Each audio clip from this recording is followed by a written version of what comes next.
If you're worried about having enough money to pay your bills at the end of the month, this video is for you. Believe me, I have been there. I used to be a broke as fuck college student. I literally couldn't afford to eat sometimes or pay rent while going to school. Now I am literally a millionaire and love my life. And all of that shifted once I started to see that I wasn't a victim and I started to align with the energy of wealth. So in this video, I'm going to walk you through some of the exact steps that I took to go from broke to millionaire.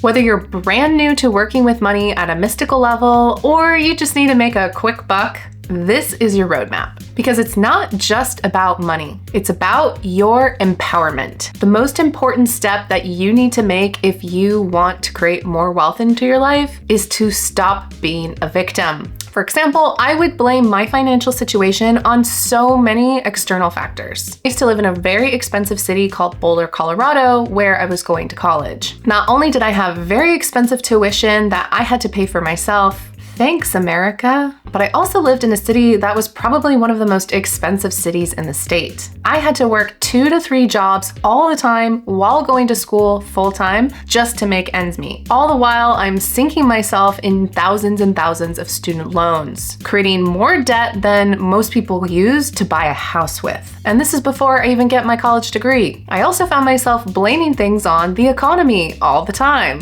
When I was in college, we had that big global financial crisis in 2008. Pretty much everyone was blaming their financial situation on some external force or factor that is beyond the scope of this video. Pretty much everyone at that point was blaming their financial situation on the bad economy. Point is, if you're constantly blaming other external factors or other people for your financial situation, it's not gonna work out for you, and it's not a good way to get rich. So it's really important that you make this commitment to yourself. You are not a victim. I remember super clearly my freshman year, the second I decided not to be a victim anymore when it came to my money. I was sitting in my dorm, looking at my tuition expenses and realizing that if I was ever going to pay off these student loans, I had to get a job that would pay me a 6-figure salary. In other words, I had to make over $100,000 a year minimum just to have not only a nice lifestyle, but a bare minimum lifestyle while also being able to pay off my debt. At the time, this felt crazy and impossible. My first job, I literally made $7 an hour. And I was working 2 to 3 jobs all the time just to make rent while I went to school full time. But I didn't see myself as a victim. I looked at the situation and said, okay,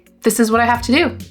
I'm gonna do it. Now, I didn't have it figured out yet how I was going to do it, but I knew that was my chosen path. This led me to making some very practical decisions, like studying stuff that I thought would help me land a good job. This is when I got into computer science, graphic design, front-end web development, even though I was majoring in the arts and studying Japanese. 私は外人です。I didn't realize it at the time, but I just did something that was really powerful at a mystical level. I decided not to become a victim. I set a very clear goal, and I aligned at an energetic level to that future timeline. Now, what's really important if you want to increase your wealth in some capacity is not only setting a goal, but setting a very specific goal. For example, saying something like, I want to make more money is too vague. It's much more powerful if you make a goal that's very specific and measurable. For example, it could be something like, I want to increase my gross annual income by 10% by the end of the year, or I want to get a promotion. I want to make $50 more per month within the next 3 months, or I want to make $3,000 a month from the digital product that I'm going to launch. Whatever the goal is, as long as you make it specific and clear and feel real to you, that is when the magic happens. Now, if you're really struggling even just to think about that type of connection, for example, I just knew that I had to make $100,000 a year minimum to pay off my loans. If that feels like too much of a stretch to get to that knowing, then here's what I recommend you do instead. There's this free tool that I absolutely love called Reconnecting with the Spirit of Money. In this very short MP3 exercise, you'll learn about why and how the spirit of money is actually that of Gaia. In other words, planet Earth. Once we learn how to reconnect with that pure, beautiful essence that is our planet, you'll find that it's a lot easier to connect with money. In fact, the exercise itself has you physically take out bills or coins or other types of wealth and physically and energetically connect with it. This is really important because it helps us break through those barriers and boundaries to allow the energy of wealth into our physical and mystical field. Because money is energy and it's conscious and it has its own goals. And one of its goals is wanting to be abundant in your life as well as to be spent. It's such a great exercise. I highly recommend it. And it's one of the steps that I did to make sure that I would get wealthy. Another big thing that I had to figure out in terms of getting wealthy, or at least increasing my wealth, was to cover my bases. And by this, I mean I literally had to figure out a way to pay my bills. I was in a financial situation where as a young adult, I didn't have a lot of support from my family or my then spouse. In other words, I had to figure out how to pay my bills. And I didn't get a lot of education or training on how to do this. So it started really practically. I found a job. Now, even how I found that job is very much a life skill that I recommend you nurture and practice throughout your entire life or your career, and that is to network. Most of the jobs that I have landed, including that 6-figure salary job that I got at Coursera, came from someone that I knew in my professional or personal network. Most of the other jobs that I have ever gotten in my life came from a recommendation from someone that I knew. This is really powerful and it can be extremely helpful if you know this tactic. This is what we call networking. But essentially, you talk to people proactively in your life and ask them if they know anyone who's hiring. Now, as you become more qualified or gain skills, you can become more and more specific about the types of jobs that you're looking for. But if you're really struggling just to pay rent or pay the bare necessities, I highly recommend you ask everyone you know to see if there's any work that you are capable of doing. A lot of light workers I know just feel like they are above or too good to do certain jobs. And quite frankly, I think this is utter bullshit. If you feel like you're too high and mighty to, let's say, work at McDonald's or a retail store, I mean, if you'd rather be broke and live a life of suffering, okay. The point is that everyone has to pay to live on the planet, at least for now. And if you can't figure out a way to do that, you're going to struggle. Because how can you thrive in life if you can't even do the basics that adults are expected to do in Western society? No one is going to come and save you, so you might as well take an empowered approach and look at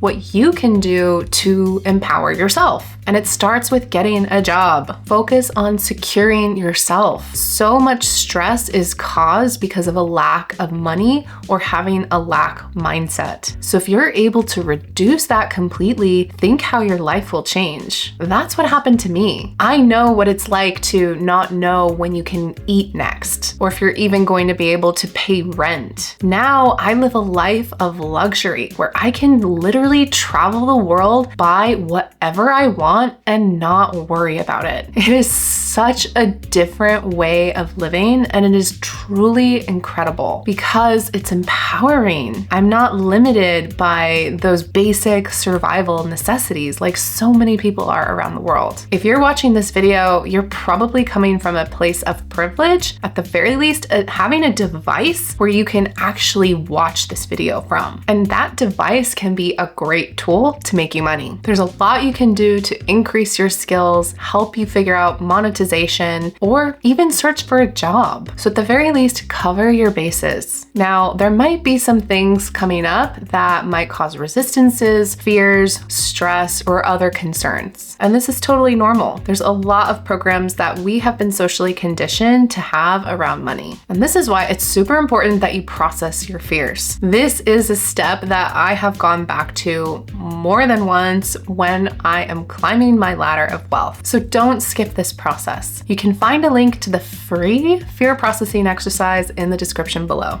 The thing about the fear processing exercise is it allows us to express those energies. Rather than repressing them, we expand them, we grow them so that they get spent. It's like giving ourselves permission to freak out in a little bit, but in a healthy and controlled way. And then once we have that experience of feeling that fear, if we replace it with light and love, then things transform. So that's what the fear processing exercise is designed to do. It will transform the energies you have around fear that might be running your life. It is the single-handedly most powerful tool that you can ever use when it comes to wealth generation. I use it time and time again because I still got stuff running, so I make sure to use it every time that I see something come up that might cause lack, fear, or stress. Fast forward 8 years from that moment when I was sitting in my dorm room and saying that I needed to get a $100,000 plus salary job to pay my bills, I did. I took practical steps that I thought would be helpful in building my wealth, like getting a PhD. I focused on computer science and education because those were my two passions, and I thought that they would be very lucrative around the world and have a lot of flexibility depending on whatever industry I went in. So I did some networking as I was about to graduate with my PhD, and I got a referral to get a job at Coursera. Now, at the time, Coursera was a startup company in Silicon Valley, and they had a lot of venture capital to bring in talent to build what they hoped would be a multi-billion-dollar company. They flew me out to California, all expenses paid, to interview with some incredibly talented, brilliant people from Stanford and other Ivy Leagues around the world, and invited me to join the team. And of course, I said yes. What surprised me was when I moved from Colorado to California, my expectation of wealth drastically changed. Not only was I surrounded by people who were a lot more wealthy on average than people in Colorado, but even the mindset about money and wealth was so different. And that's why surrounding yourself with people who have a wealth-driven mindset can be incredibly supportive for you. So not only did I land that dream six-figure salary job, but I also expanded my network that I didn't even think was possible. I made connections with people at Google, Facebook, Amazon, all over Silicon Valley. That was literally a dream. Because here's the thing, wealthy people don't operate alone. And that's when I realized that I needed to learn what wealthy people do to get wealthy. So since 2018, I have been studying how to become rich. At first, I started super small. I learned how to budget. I learned the basics of financial literacy, like savings accounts, investments accounts, or even just how to pay off my student loan debt. Over time, with my salary that I got from Coursera, I decided to invest. It started really small, literally paying like $20 to buy one stock. But it was a start, and it allowed myself to practice what it was like to do what rich people did. Over time, my skills, my confidence, and my wealth grew. And then I did more research and looked at what wealthy people do at the next bracket level. This led me to a situation where I was able to invest big money, not only in stocks, but also in property and in businesses. I also discovered that wealthy people have a team. So I started to get people to support me in my life, even though I couldn't formally hire them as, say, employees, but I got a support team like a tax advisor, a realtor, and even an agency to help me with my business. So wherever you are in your process, I highly recommend that you look at people who have achieved a certain level of financial success and study what they have done. Because building wealth as a spiritual person, as a light worker, requires practical steps and energetic work. You need clarity, you need to focus your energy, and you need to have a strong intention if you want to bring more wealth into your life. So that's why I created The Money Mystic, my Substack where I list the 42 steps that I took to go from broke to millionaire. Now, I've talked about some of those steps in this video today, but in my Substack, I show you the 42 list of how I got to where I am today with my financial wealth. And in each article, I break down every single step of the process so that you can map to it and follow it and become rich yourself. It's completely free. Check it out. I hope to see you there.